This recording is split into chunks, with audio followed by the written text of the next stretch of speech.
सर्वधर्माणां धर्मोऽधिकतमो मतः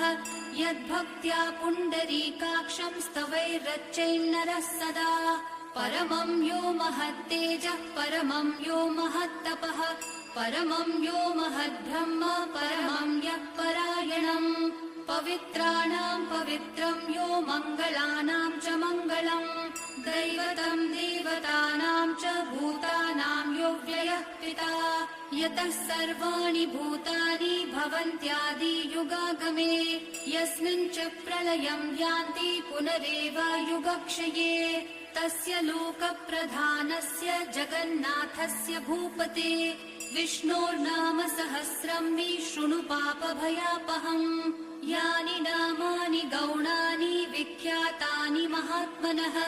ऋषिभिः परिगीतानि तानि वक्ष्यामि भूपतये ऋषिर्नाम्नां